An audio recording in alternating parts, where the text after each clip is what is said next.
these are great. You know, these are great. The dirtier, the better.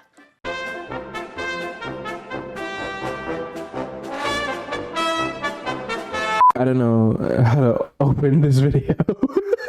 Every kid on planet Earth had a weird, obscure, or niche cartoon they watched growing up. Like, the early 2000s were like filled to the brim with these weird and obscure cartoon shows that they just showed to American children. TV networks were like filled to the brim with these channels that came from like overseas or like Europe or Japan that showed these cartoons on like American television. I know that I was one of them for sure. Like, shout out WB. I understand that WB is just Warner Brothers and that's not really foreign, but they still showed weird cartoons. So shut the fuck up. I'm like, what do you say fuck me for? I know for a time I was obsessed with them. Like, every Saturday morning I would like sit in front of my TV and like crack open a bowl of cereal and just crack. Fuck, is it a can? What the fuck? I would pop open a bowl of cereal and watch this weird ass TV channel called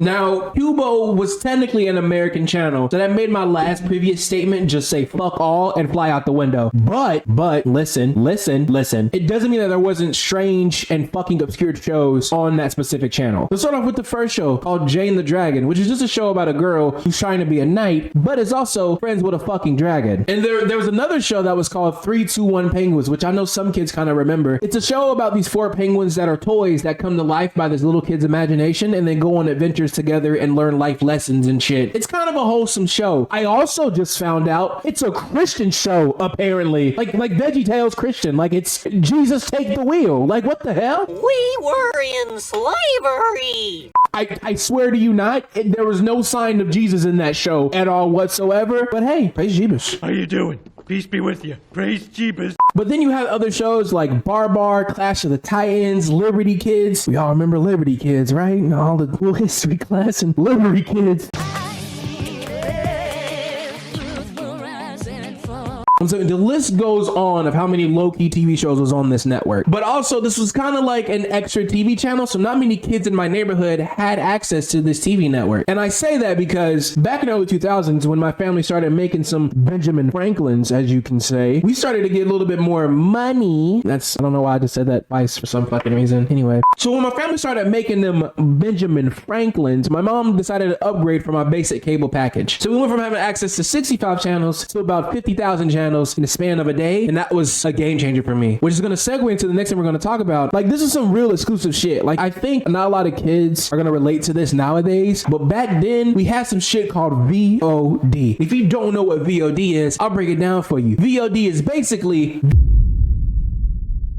Now, I'll break this down really quick and say video on demand isn't really such a crazy concept in this day and age and in this generation. It's having videos on demand is basically what we watch TV with at this point. It's videos at our demand. I don't know how to break that down any clearer than the title itself, I guess. When you have stuff like Netflix, Hulu, and Disney Plus, you technically now just have videos on demand 24/7 at your fingertips, on your phone, on your laptop, on your tablet, on your ass. What? Anything that you can stream through a subscription service is basically just videos on demand. But there was a time where none of that even existed. Like, back then, I'm about to fuck everybody brains up. Netflix was a DVD service. A lot of people don't kind of remember that, but yeah, I'm blowing your mind, huh? Netflix used to be a DVD service. They had a contract with like Wii and like was only exclusive to like the Wii for some reason. I don't know. That's weird. Why did they do that? What the hell? How did that work financially for them? The only way to truly access video on demand was through this little tiny black box that a man came in consensually and would hook it up to your TV stand and just say, here, now you have VOD, have a good time. And you're like, what the fuck? Where's the instructions? I will admit though, the VOD rabbit hole kind of runs deeper and there's more like techie lore to how video on demand worked. But the gist of it was you bought it, a man came in, gave you a new cable box and was like, here's a video on demand system. You can now use video on demand, enjoy it, get the fuck out of my face. And you would leave your home and then you and your mom would, I don't know, watch Judge Judy, even though you have 50 million other channels to watch. God, I hated that shit. Again, video on demand was the original streaming service. I know what you're getting at. Where does the streaming come in? I'm gonna get to it right now if you fucking wait and be patient. Now, for an extra charge for your video on demand system, you would get 50 million plus channels. But if you wanted to pay extra, they would be like, hey, would you like to pay a little bit extra to watch whatever you want, when you want, and how you want? And my mom, bless her heart, saying, yeah, sure, why not? We got the extra package to watch whenever we want, how we want it, when we want it, anywhere we want it. That's the way you need it.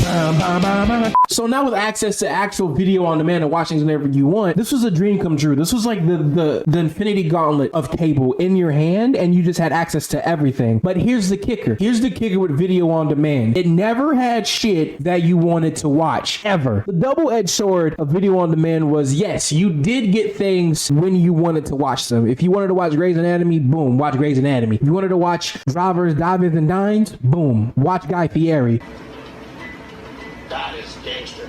Here's the only thing I ought to slap your white ass. But the issue is, it never had those shows that you wanted to watch. Never. I want to watch Bad Girls Club, seasons 1 through seasons 3. Why is season 6 on here? What is happening right now? You want to watch Law & Order SVU from the beginning? No, you can't. Watch season 12. It was never the show you wanted to watch. If you wanted to watch Hell's Kitchen or Bad Girls Club, you had to choose between Lost season 3 or Pawn Shop season 2. On top of all of that, the episodes are always out of order. Like if you clicked on season 3 of the show you wanted to watch, it'll be episode 1, 2, 5, 4, 3, 11, 15, 12, and I'm like, whoa, can I not watch these in order? Why are these not in order? It was a hodgepodge and a freak show to watch TV on. It was not great.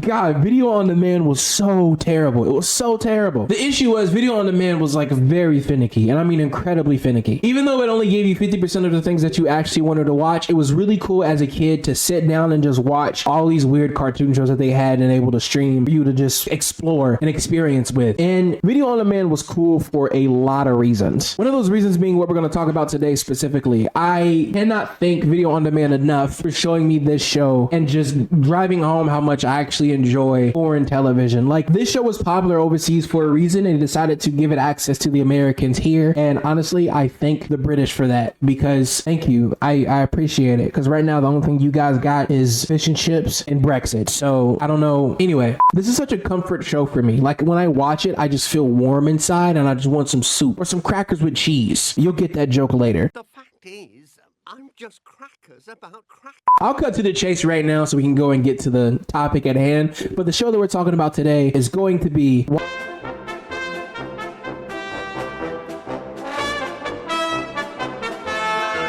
Now, what is Wallace and Gromit? I'm going to break down to you chumps what Wallace and Gromit is. Wallace and Gromit is a British TV show that was made in 1989 by a man named Nick Park. For those of you who don't know, Nick Park is also the creator of Shaun the Sheep and Creature Comforts. Also 2 shows that I really fucking enjoy. He's also behind one of my favorite movies of all time, which is Chicken Run. I want to talk about that soon, actually. Just hold your fucking horses. Which is like a phenomenal film that kind of parodies The Great Escape of like 1963. These chickens who are basically trapped in this camp who are trying to break free from their captive, the chicken farmer, who's going to basically kill them and sell them as chicken pot pies. There's also like some very dark, morbid themes in the movie, which now that I'm older and I realize that, are like, what the fuck? What were they thinking when they made this? It was produced by this amazing stop motion studio that goes by the name of Aardman Animation. Aardman handles kind of majority of the stop motion that is in Hollywood. If it's not Aardman Animation, it's normally Leica Studios, which a lot of you know for them for making Coraline, Kubo and the Strings, Paranorman, Box Trolls. The list goes on because how many stop motion movies these people have made, but those are just a few to name the least. But again, I know why you're here. What the hell is Wallace and Gromit? Wallace and Gromit is a collection of short films where you follow a human man named Wallace. I don't know his last name. They never say it, so just cut me some slack. And this really smart human dog Gromit as they get in the most unprecedented situations and try to get themselves out of them. It's wild if you ask me. There was also a small TV spinoff called Wallace's Wacky Contraptions, which kind of didn't do as well as normal Wallace and Gromit, but I will say most people know Wallace and Gromit from the TV show Wallace and Gromit instead of the weird spinoff. But I just wanted to throw that in there as a little tidbit because there's more to them than just the TV show.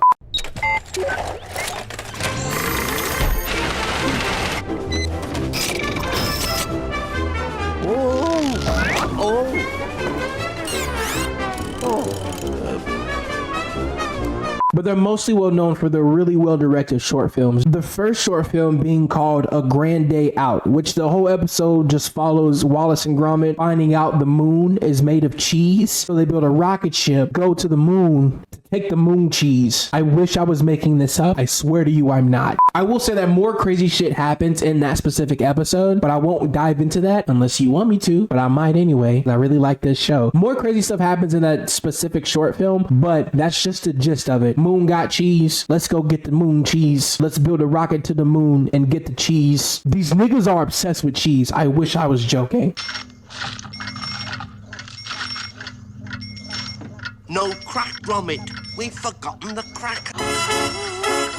And after this first episode, this is where it gets a little tricky because for some reason, Nick Park is like, I don't think this is the vision that I want for my show. I don't think it's giving the vibes that I want. So he decided, and I don't know why, that after the first episode, every show after that, every single episode, we're going to rank this shit up by 10 and make it as uncomfortable as possible. And don't get me wrong, it's cool as hell, but what the fuck is going on right now? And I know what you're thinking. You're like, Tommy, but it seems like a really cool show. The vibes are immaculate. I love this chicken salad. Are you serious? Right in front of my salad? No, you're not listening to me. For some reason, Nick Park was like, look, I'm going to make every single episode a goddamn true crime. And you're like, why would you do this? Which segues into our next thing. What makes an episode scary?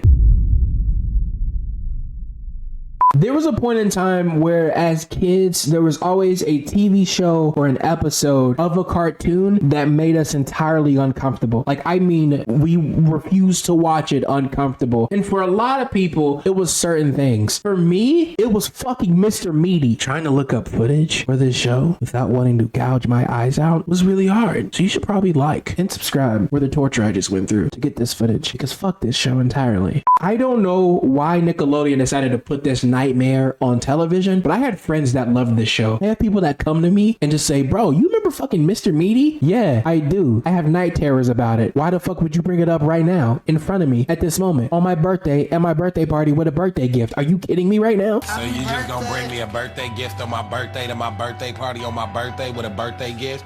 Happy birthday? I'm being so for real. It was a no for me. It was a full 100% no for me. And I know for a lot of other kids, for some reason, they were afraid of the King Ramsey episode from Courage the Cowardly Dog. I don't know if you guys remember that episode, but it was where somebody, I don't remember how exactly it goes, but it's the Return the Slab episode with King Ramsey sitting outside of Courage's house, dancing and doing the hula hoop.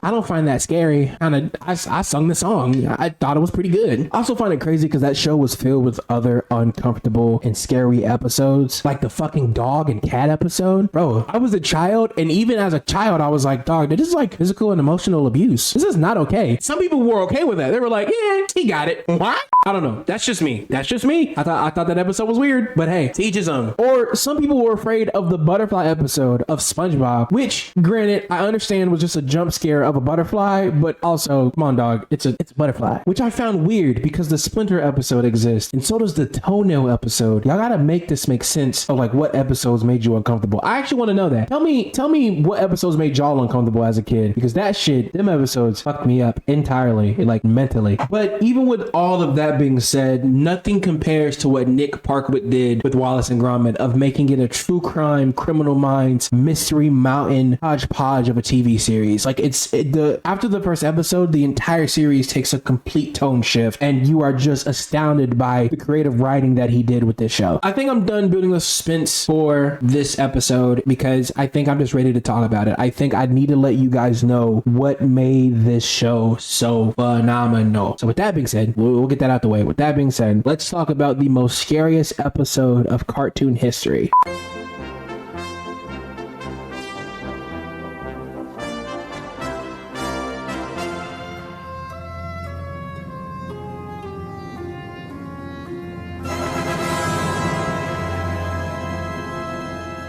The episode starts off with Gromit going to get the mail because Gromit is a good boy, he's a sweet boy, and he's the best boy. Don't at me. I swear to God, you want to argue with me? Argue with the wall. Wallace's alarm goes off and he's immediately shot down from his bedroom into the kitchen table to where he's about to get dressed by these machines. Just so I don't forget to mention, these niggas are really smart. I mentioned that they built the rocket in the first episode. Their whole house is full of booby traps and contraptions. Like they're inventors. They invent stuff. That's like a really important plot point. Like they love building shit. As Wallace is shot down to the table, he is greeted by nothing but a pile of overdue bills because they haven't paid their bills in God knows how long. And across the table, as subtly as he could, Gromit tries to tell Wallace that it's his birthday because he's assuming Wallace doesn't really remember that it's his birthday. But little to Gromit's surprise, Wallace didn't forget at all because around the corner comes this cute little choo-choo train that they build around the house. And inside of the train cargo hold is a little cute little gift for Gromit. A little adorable little pink little gift. He didn't forget after all. That's so cute. But the gift is ass. It's ass. It is so garbage. Why? Because it's a collar and a leash. Why? I want to remind you really quick that Gromit 50% of the time walks on two legs. Like he is walking like a person. He is sitting at the table. He's drinking a cup of tea. He's using silverware. There's no reason to give this smart human dog collar and a leash. It kind of pisses me off that Wallace is like, here, let's take you on walkies. What? But there's also a second gift. Amidst the other room, there's a loud thumping and grounding noise that sounds like heavy machinery getting louder and louder towards their dining room area, which is also scaring the living shit out of Gromit as it gets closer. And I don't blame him. I would probably shit my pants too if I saw this goddamn thing. And as it gets closer, it is now there in front of Gromit's face. He looks at it in such surprise. What is it exactly? You guessed it. It's NASA robot techno trousers. I'm just gonna call it robot pants. That's just easier than NASA robot techno trousers. And this is a gift that's for Gromit, but honestly, it's kind of more for Wallace because these pants are gonna sub out Wallace having to take Gromit on a walk all the time. So instead, he's gonna use the pants to take Gromit for walks instead of him having to do it all the time, which also dick ass move if you ask me. Wallace clips Gromit's neck to the pants. I'm not calling these damn thing trousers. And sends him on his way out of the door. Gromit, being a little smart boy that he is, does a little switcheroo with the pants and himself, and he now escapes from the pants. Because why would you do? I don't get it. I don't know why. It irritates me so much that Wallace thought this was a good gift for Gromit. I don't appreciate how he's like, yeah, here's a collar and a leash, and here's some robo pants so I don't have to do work for you. And I'm like, bro, that's your dog. You signed a contract when you got your dog that you'll be it irritates me. I don't have words. That's how mad it makes me. I don't have words how pissed off this makes me. But we'll just continue on with the story. I'm not even gonna focus on the fact that Wallace is a bad pet owner. We're not even gonna worry about it. Now back at the house, Wallace believes that the best option for them to make money is to rent out one of their rooms to a stranger. Thus now entering our third and final character of the episode, Feathers, who is a small, malevolent looking penguin who I just now find out that his last name is McGraw. So yeehaw, I guess. He comes to stay at the room that Wallace is renting, even though Wallace just put up the ad in like the paper, and he's here already, just front and center, ready for the room. This little nigga's quick. As Wallace is showing Feathers around the house and around to the guest room where he's going to be staying, Feathers isn't quite pleased with the guest room that he's staying in, which I don't blame him because it is literally a piece of shit ass room, and I don't know why he didn't clean it up before Feathers got here. That's a strike two for Wallace being a fucking idiot in this show. There's a pattern of Wallace not being the brightest, even though he's an inventor. I want to keep a tally mark for how many times he pisses me off in this episode. Right now we're sitting at 2. See how more we can get before this thing ends. So Feathers then decides to say, wait, what about this room? I like this room. Can I have this room? I'm going to take this room without even letting Wallace say a word. And before I continue, Feathers doesn't speak either. He's mute. He doesn't say anything. He's just like, I'm going to take this room. And he takes Gromit's room. And Wallace does a piss poor attempt into stopping Feathers from taking Gromit's room entirely, to the point where he's just like, oh, I mean, sure, you can have it. And I'm just like, Wallace, are you fucking serious? That's strike 3. It's strike three. You got 2 more, buddy. 2 more. But this will also make strike 2 of the amount of times that he's hoed Gromit in this episode, which is also a pattern of him not being a good owner to Gromit. So another tally marker, please. How many times he's a fucking dickhead. I love this show. Now with Gromit forced to take this hot ass, stinky ass, dirty ass room he's in. It is hot as hell in this funky ass, hot ass room I'm in. Is that the Grim Reaper? He has nowhere else to sleep except for this room. As night approaches, Gromit is now kept awake through hours of the night because Feathers is playing loud ass gorilla monkey booty noise music throughout the house, to now Gromit can't sleep. And then we wake up to the next morning, the sun's out, the birds are singing, and Gromit is now furnishing and renovating his new room that he has to sleep in, but he's doing it while using the robo pants. He's like walking on the ceiling, walking on a roof, and like painting and using the robo pants that Wallace made for him. Feather walks by the room and like notices Gromit using the pants, but it's in like a weird sus kind of way where he's like, oh, those are some nice pants, but not in like a sexual way, in like a devious criminal sort of way. The following nights after that is nothing but loud music all throughout the night, and Feather's just intruding on Wallace and Gromit's personal life. They're like, him and Wallace are drinking together, they're spending time together, they're getting to know each other, becoming best friends. They just all in all start hanging out together, and then Feathers start doing stuff around the house that's normally Gromit's job. So now he's just completely taking Gromit's space entirely. Just all around whole nigga shit. All my homies hate Feather McGraw. And because now Gromit feels like he's being replaced, he doesn't feel welcomed in the house anymore. So now, instead of sleeping in the spare room, he goes outside and sleeps in his dog house, which is the most saddest fucking thing you will ever see in your entire life. But also, and it's now the third time that Wallace has hold Gromit, and the fourth time of Wallace being a complete shit. So, tallies, please. I don't get enough of it. I don't get enough of it. I swear to God, I hate this fucking man. You then get a scene of Gromit slowly and sadly crying in his doghouse because he doesn't feel like Wallace is giving him the attention that he normally gives him throughout the day because of Feathers. This also results in what might be the most saddest part of the entire fucking episode. And you see Gromit packing his things into a hobo sack and packing everything up and just walking and running away because now he feels like he's not welcome in his own home. He's being replaced by a penguin. Wallace doesn't give him any love anymore. He doesn't have the space to like be himself, and he now doesn't even feel welcome in his own goddamn doghouse that's outside. So what's a dog to do but to leave? As he's walking away, the camera pans to the upper window into the house, and as it gets closer and closer, it slowly shows that fucking Feathers is watching him leave because he's a fucking dickhead. Okay, I'm sorry. As he's walking away, the camera pans up to the window, and you notice that someone's watching him leave. That someone being Feathers. The next morning, Gromit wakes up in the streets and is now looking for a new place to stay. And again, because he's a dog, a lot of the places that are welcoming people to stay don't welcome dogs. Even though he's a good, smart boy, he's still a dog at the end of the day, and they don't want them in their home. And so I can't really say anything about that. He notices on his left, while he's looking at places to stay, that there's a police wanted poster, and the picture is a penguin with the rubber glove on his head. But below that, in the caption fine print, and I shit you not, it says, "Have you seen this chicken?" Now Gromit suspects that this chicken just might be Feathers. Who'da thunk? And then with that thought lingering in the back of his head, he now continues on the search for a new home where he can stay. Next, we cut back to the home where it's now a beautiful grand day, and Wallace wakes up from his deep slumber, but something seems to be different. Something seems to be totally out of whack. What might it be? He takes the cover off. Oh my gosh, he's wearing the wrong trousers. Now being trapped in these robo pants, which are no longer self-automated, but instead being remote controlled. He is also fully unaware that the person controlling these pants is Feathers. He has no idea that Feathers is controlling these pants. He also assumes that it's Gromit controlling the pants, which he also doesn't know that Gromit left and ran away due to his own neglect. So good job, Wallace. Good fucking job. That's mark number 5. While out in the streets, Gromit notices that Wallace is running around the neighborhood in these robot pants, but also he notices that slowly right behind him is Feathers following with a remote control. He then tells Feathers all throughout the CD, which is like incredibly suspenseful and like so anxiety inducing. Like it's kind of like nerve wracking and your palms get sweaty when you watch it. Feathers stops at the outside of a museum and starts to measure the building from the length, the width, the height. He goes up and measures the windows and shit, and you're like, oh my god, what is he doing? I tell you what he's doing. He's planning a fucking heist.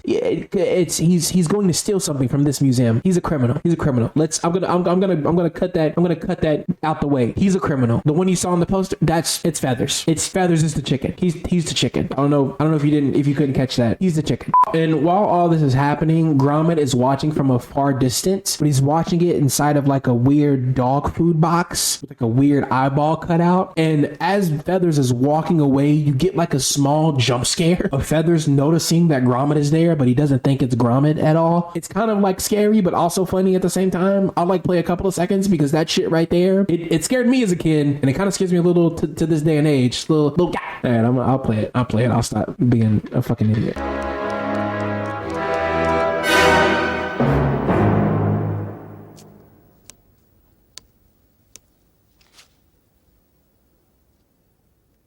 Gromit then runs back to the house before Feathers and Wallace does to dig up dirt on who exactly is Feathers, and finds out that he's a really smart penguin, but also a very notorious criminal in the same boat. Feathers gets back home and Gromit has no choice but to run and hide in Wallace's bed and watch Feathers from afar while he's in the house and trying not to be seen. And as he watches Feathers roam around the house, Feathers now gets ready for his biggest heist by putting on his iconic attire, the red rubber glove. Wallace comes back home from walking around in the robo pants. He is now in a deep slumber laying in bed because he's just like, I've been out all day in these robot pants. I want to go to bed, which is valid. I agree with him on that. Which is now also the perfect time for Feathers to set his heist in motion. Feathers then uses the remote to get Wallace to climb up the side of the heist wall with the little suction cups on the feet that Gromit used earlier to get to the top of the roof so he can get inside of the museum. Once he has Wallace inside of the museum, he has to maneuver his body all throughout the lasers and the security systems. Remind you though, Wallace is in a deep sleep, meaning he has no motor function in his limbs at all whatsoever. He is loose boning all around this goddamn museum. So Feathers has to up, down, left, right, Colonel Circle Square, all around the museum to make sure he doesn't trigger off any of the sound systems, alarm systems. Same thing. As he gets closer and closer to the room he's trying to go to, you now know that he's trying to steal the giant precious diamond that the museum is holding in this little glass lace stele thing. And he uses a little hook contraption that he has on Wallace's head to crane down and take the diamond and put it in his pocket or something. I don't know how he's getting away with this. I don't know his end goal here, but he's using the hook helmet to take the diamond. In the attempt to grab the diamond, it ended up being a little too heavy, so the hook ended up swinging and hitting a laser, which ultimately resulted in setting off the alarm system. The alarm wakes Wallace the fuck up, and he's like, oh my god, what the fuck is going on? Where's my dick at? And your gum should be here by the end of the Where's my dick at? Where? Hey! And I don't blame him. I would be too if I woke up butt ass naked in some metal pants with the $50 million diamond in my hand. So yeah, it's warranted. Feathers and Wallace end up escaping the museum, and once they get home, Feathers locks Wallace into a closet and keeps him in there and runs off with the diamond. As he gets to the door, he opens it, and who is standing there waiting for him? Big G himself, Gromit, who is waiting at the front door with the goddamn rolling pin ready to set this nigga on fire. Feathers, feeling like Gromit just tested his gangster, pulls out the old reliable in front of Gromit and tells him to surrender. He then also shoves Gromit into the closet, so now him and Wallace are now stuck in the closet together with the robot pants. Gromit, again being the smart boy that he is, decides to rewire the trousers. Gotta stop saying that shit. So they can now be self-automated instead of remote controlled. After rewiring the pants, he's able to bust out with Gromit, and they are now able to stop Feathers in what is probably the most craziest chase scene you've ever seen in the entirety of cinema. You now get what most directors call, and I'm not making this up, the best chase sequence of all cinema history. I wish I was joking. Both Feathers and Gromit are now chasing each other all throughout the house, riding the little mechanical train that was first showed in the beginning of the episode that had Gromit's gift on it. They're using that around the house to chase each other, which is kind of cool. If you think about it, it's honestly a really cool sequence because at one point Gromit runs out of track to use the train with, so he picks some up while he's going and places them down while the train is still moving. It's kind of sick. As a kid, that alone was cool as hell. Wallace is also in the background helping, but he's not doing a very good fucking job. During the chase, he did end up being able to disarm Feathers from the old reliable, and so that was a little helpful. It was a little helpful, but it wasn't a lot of helpful. He's still a piece of shit. He's then able to get Feathers to completely stop by using the robo pants. I don't really remember how, but I just know that the robo pants were part of the rescue, part of the capture, part of the chase. It was the friends we made along the way. But because of being stopped by the robo pants, it somehow made Feathers end up in a milk bottle. Again, I wish I was joking. The next day, they hand Feathers off to the police, which is kind of funny because they hand him off by using the robo pants to take him, but he's also still in the milk bottle, so it's like a double whammy of gotcha bitch. It's revenge best served cold. In the last scene you see of Feathers is him aggressively shaking the bars of his prison cell, but the camera pans and zooms out, and it's not really a prison cell, it's the fucking zoo, because he breaks out all the time and commits crime, so they put his ass back in there with extra security. hilarity, and I love that shit. It's a little funny. Because of their capture of a most notorious criminal, they both get gratefully rewarded for their efforts, and because of that, they're able to pay off all of their overdue bills because they were able to catch feathers. And as they return home, they celebrate at their dinner table with a good thing of crackers and cheese. Must be a British thing. And then the camera pans out to the sunset, to the horizon, and lo and behold, the little robot pants are just walking around the street, just walking down the street, because I don't know. I thought they are I don't know who's controlling these pants. And that's the end. That's the end. And that's the wrong trousers. That's the wrong trousers. I know my little pocket synopsis doesn't do the actual story justice, but I fully recommend you actually watch this show, because once you get the music and the vibes and the theme, it brings it all together and makes it more worth watching than just seeing a middle-aged black man tell you about this show. If you sit down and watch it, it's generally one of the scariest episodes of something that I've ever seen in my life. Like, it's actually really, as a kid, it made me uncomfortable. And as an adult, it doesn't make me as uncomfortable, but it's definitely like, kids are watching this? You know what I mean? It's an all in all a good show. Feathers and Gromit don't speak because they're animals, but they do like anthropomorphic shit because they use their hands and they walk on two legs, but they don't speak entirely. The only person that speaks in this show is Wallace, and it's not a lot. Like, a lot of the scenes are Feathers and Gromit, and it's just the music, and like you really get the feel of their emotions with everything happening around them. It's actually really good. And like each episode follows the same formula. Like, Wallace and Gromit need money, they do an odd job, they get into a fucking shitty predicament, and they try to get themselves out. Anyway, that's it. I appreciate it. I'm gay. Yo, I'm a fucking homosexual. What? I still don't know how to segue out of my videos yet. I'm still trying to figure out how to do that. But until then, I'll see you next time. I'll see you guys next time, which should be soon. I don't know how soon. Stop asking me. Why are you harassing me? I'm calling the police.